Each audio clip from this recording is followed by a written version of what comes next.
There's a detail that just totally, sorry, slipped my mind that may have a large bearing on why this plant has never crisped. Very important detail.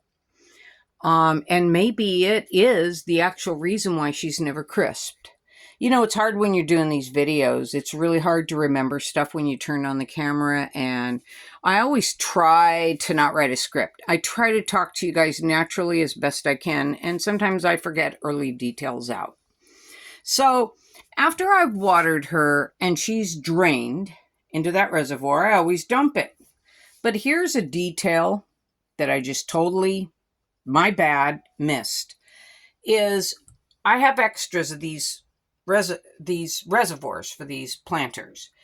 And I always take a clean scrubbed one and I pick this plant up and I set it into a clean one after she's done draining. I give her about 20 minutes, finish draining, and then I run around the house and I switch them over and scrub them. So I don't have to have an extra one for every single plant. I just have to kind of scrub them as I move them, as I'm doing other stuff during the day.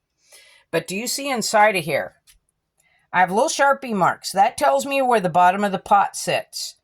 And I add about 1.5 inches of plain, clear water from the faucet that's lukewarm. And then I pick the plant up, I set it in here, and she always has about 1/2 inch, 3/4 of an inch of an air gap. Now, I think the reason she sometimes self-destructs a root is because I failed to leave an air gap. Lack of oxygen, root drowns. But she will quickly send another one. She's never had root rot in the soil. But every once in a while, she'll self-destruct, and then she sends a new root down. And I think what's kept this plant from crisping is that she's almost always had one little root down into that water.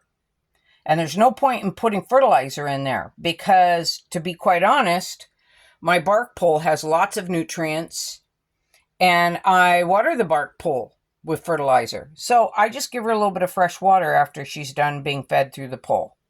And I also have to cut off these aerials because they would grow all up my walls if I didn't. So I do chopper aerials, or in this case, got it redirected into the pole. So anyway, that's an important detail, I think, which may be why this plant has never even so much as browned or crisped a leaf. Thanks for watching.